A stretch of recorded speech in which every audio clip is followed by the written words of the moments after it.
Jeudi dernier, je suis allé voir un ballet au Théâtre Maisonneuve de la Place des Arts. C'était la première fois depuis un an que les danseurs remontaient sur scène. Alors, vous pouvez imaginer à quel point ils étaient fébriles et excités à l'idée de performer et de s'exprimer encore une fois avec leur corps. Mais avant le spectacle, le chorégraphe est venu nous parler et il a mentionné qu'une des danseuses, dans son excitation, et le chorégraphe vient d'un autre pays, alors elle lui a dit « je capote ». Alors, il nous a partagé ce moment qu'il a trouvé formidable. Et si je peux me permettre aujourd'hui, je vais utiliser ces mêmes mots pour dire « je capote ». Je capote parce que ça fait aussi moi un an que je n'ai pas présidé dans une assemblée ici en présentiel. Alors, je trouve ça vraiment le fun aujourd'hui. Alors, c'est ça. Mais bon, revenons un peu au spectacle de ballet. Alors, après ces mots, le spectacle a débuté et je me suis laissé bercer par la musique et les émotions transmises par les mouvements des danseurs et des danseuses. Alors, le ballet a pris fin, mais pas l'expérience.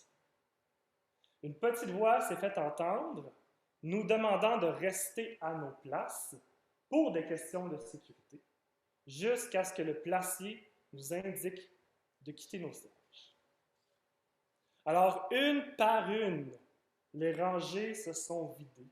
Nous avons été tranquillement guidés vers la sortie, tel un troupeau, gentiment guidé par un berger.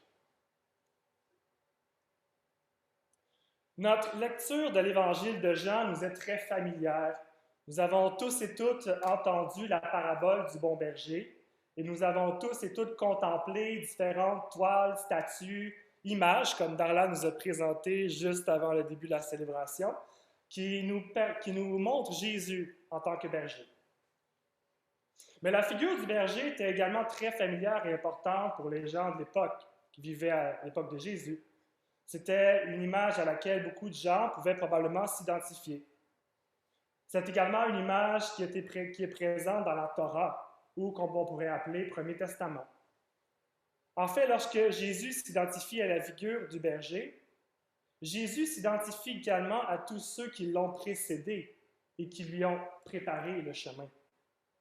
Nous n'avons qu'à penser à Moïse, qui lui aussi est un berger. Il garda et mena les brebis de son beau-père Jéthro avant de garder et mener Israël hors d'Égypte jusqu'au pays où coule le lait et le miel. Plus loin dans la grande histoire de Dieu et de son peuple, il y a le personnage de David. David aussi gardait les troupeaux avant de devenir roi d'Israël. Alors Jésus connaît son audience et il sait que les disciples comprendront ce qu'il veut dire. Il sait que son audience connaît les qualités requises chez un bon berger, chez un bon meneur. Afin d'être un bon berger, le berger se doit de nourrir les brebis adéquatement. Il se doit également de s'occuper des maux dont peuvent souffrir les brebis. Il doit les garder ensemble, unifiés, sans qu'aucune ne s'écarte. Il doit également promouvoir leur bien-être avant le sien. Ce n'est pas une tâche facile, hein? C'est pourquoi que le berger doit être ordonné, solide et compétent. Donc, c'est tout ce que l'image du berger englobe pour Jésus et pour les disciples. Et il utilise cette image afin de démontrer aux disciples l'importance qu'ils ont à ses yeux. Je ne crois pas que Jésus utilise l'image du berger pour montrer aux disciples qu'ils peuvent être faibles, dépendants ou égarés. Je crois que l'image du berger utilisée par Jésus est une façon de faire comprendre aux disciples le lien qui existe entre lui et eux. Le lien entre le berger et ses brebis est précieux, car il connaît chacune d'elles. Il connaît celle qui a tendance à s'égarer. Il connaît celle qui fige sur place lorsqu'elle voit un écureuil ou n'importe quelle petite bête passer en avant d'elle. Il connaît celle qui hésite à traverser devant une route ou un fossé. Il connaît celle qui a besoin d'affection et de tendresse. C'est exactement la même relation que Jésus entretient avec les disciples. Il les connaît chacun par leur nom. Il les ramène lorsqu'un d'eux s'égare dans sa foi. Il en a ramené plus d'un sur le bon chemin.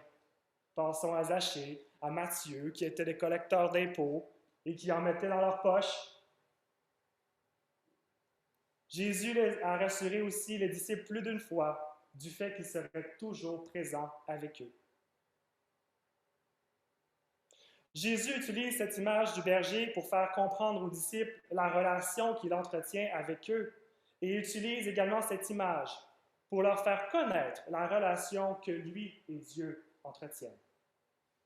Cette relation qui est basée sur la connaissance de l'autre ne veut pas simplement dire connaître l'autre de vue, mais implique une plus grande relation. Jésus connaît les disciples et les disciples le connaissent. Jésus connaît Dieu et Dieu le connaît. Ils se connaissent parce qu'ils ont créé et développé une relation. Ils se connaissent car ils connaissent le prénom de chacun et chacune. Ils se connaissent car ils connaissent la vie des uns des autres. Ils se connaissent car ils ont partagé des moments entre eux, des moments de joie, ainsi que des moments de douleur et de difficulté, durant lesquels ils ont développé de la compassion, de l'amour pour les uns des autres. Connaître et être connu émane de l'amour. Et cet amour fait place à une grande responsabilité et aussi à une grande joie qui nous appelle à être en communion avec l'autre. C'est cet amour et cette connaissance de l'autre que Jésus invite les disciples à étendre et à proclamer. Je crois que la mention des autres brebis qui ne sont pas encore dans l'enclos est un appel de Jésus à inciter les disciples à partir également en mission. Il incite les disciples à imiter ses gestes et ses paroles afin que les autres reconnaissent Jésus au travers des disciples et qu'ainsi le troupeau, le nombre de fidèles s'agrandisse.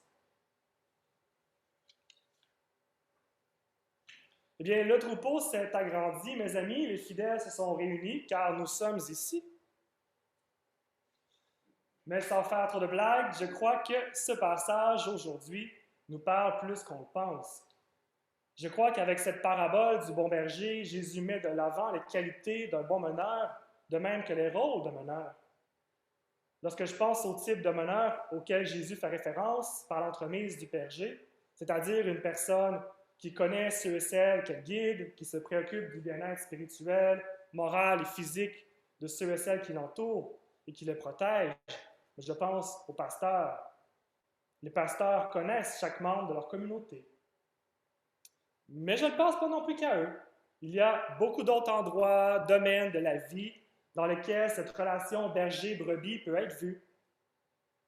Donc, vous ne le savez peut-être pas, mais je suis aumônier militaire. Et mon entraînement militaire m'a fait comprendre que le même principe existe un peu au sein des Forces armées canadiennes. L'armée a comme objectif de former des meneurs, des meneuses. Elle a comme objectif de former des hommes et des femmes qui auront à cœur le bien-être de leurs troupes, qui s'occuperont d'eux, qui seront attentifs aux besoins de leurs membres, qui veilleront à ce que les membres soient bien nourris afin qu'ils aient la force nécessaire pour accomplir leur mission. Mais surtout des meneurs et des meneuses qui s'assureront de ne jamais laisser un ou une des leurs à l'arrière. Et ceci est important et primordial.